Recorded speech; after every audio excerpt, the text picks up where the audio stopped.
લક્ષ્ય ન્યૂઝ, એક નજર, એક લક્ષ્ય.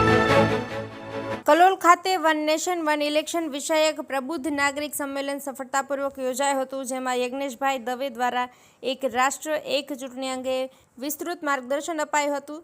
ભારત સરકાર દ્વારા ચાલી રહેલા વન નેશન વન ઇલેક્શન અભિયાન અંતર્ગત કલોલ ખાતે રોટરી હોલમાં વિશેષ કાર્યક્રમનું આયોજન કરવામાં આવ્યું હતું. 38 કલોલ વિધાનસભા માટે યોજાયેલા આ પ્રબુદ્ધ નાગરિક સંમેલનમાં વિશેષ વક્તા તરીકે ગુજરાત પ્રદેશ ભાજપના મીડિયા કન્વીનર યજ્ઞેશભાઈ દવે ઉપસ્થિત રહ્યા હતા.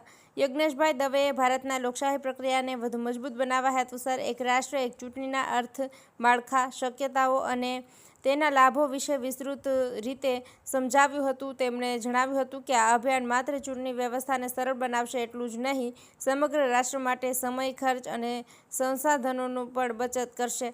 ભાજપના હોદ્દેદારોથી લઈ જુદા જુદા ક્ષેત્રોના આગેવાનો ઉપસ્થિત રહ્યા હતા. આ પ્રસંગે કલોલ શહેર અને તાલુકાના બૂથ પ્રમુખો, શક્તિ કેન્દ્રના આયોજકો તેમજ પ્રદેશ અને જિલ્લાના ભાજપના હોદ્દેદારો મોટી સંખ્યામાં હાજર રહ્યા હતા.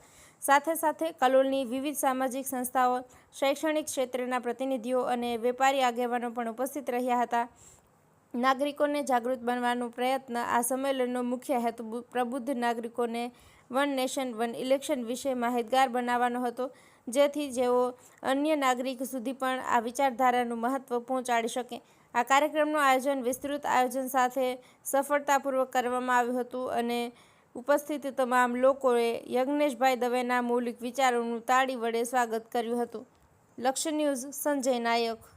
વન નેશન વન ઇલેક્શનના આજના આ કલોલ વિધાનસભા ખાતેના પ્રબુદ્ધ નાગરિક સંમેલનમાં આપણી વચ્ચે ઉપસ્થિત કલોલ તાલુકાના યશસ્વી પ્રમુખ શ્રી ભાર્ગવભાઈ, જિલ્લાના ઉપપ્રમુખ રાકેશભાઈ, પ્રદેશના વરિષ્ઠ આગેવાન અને મારા સાથી એવા ગોવિંદભાઈ, કલોલ નગરપાલિકાના પ્રમુખશ્રી, ઉપપ્રમુખ બહેનશ્રી અને આપ સૌ વિવિધ ક્ષેત્રમાંથી પધારેલા પ્રબુદ્ધ નાગરિક આગેવાનો, કે જેના માટે આપણે એક પ્લેટફોર્મ, એક એવી ચર્ચા આપણે કરવાની આજે કે વન નેશન વન ઇલેક્શન શબ્દ આપણે સાંભળ્યો, ટીવીમાં સાંભળ્યો હશે, છાપામાં ચર્ચા ચાલતી હશે, સોશિયલ મીડિયામાં પણ આપણે સાંભળતા હશું, પણ વિગતવાર એની માહિતી શું છે કે વન નેશન વન ઇલેક્શન એટલે કેવી રીતે વન નેશન વન ઇલેક્શન,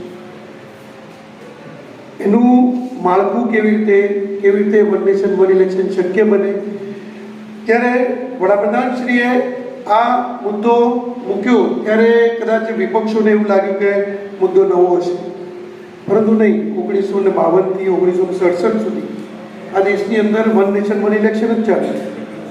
પણ જ્યારે કોંગ્રેસના દિવંગત વડાપ્રધાન અને નેતા ઇન્દિરા ગાંધીને જ્યારે સગવડિયો ધર્મ અપનાવવાનો થયો ત્યારે એમને કલમ 356નો દુરુપયોગ કરી અને લોકસભાની ચૂંટણી 11 મહિના વહેલી કરી અને લગભગ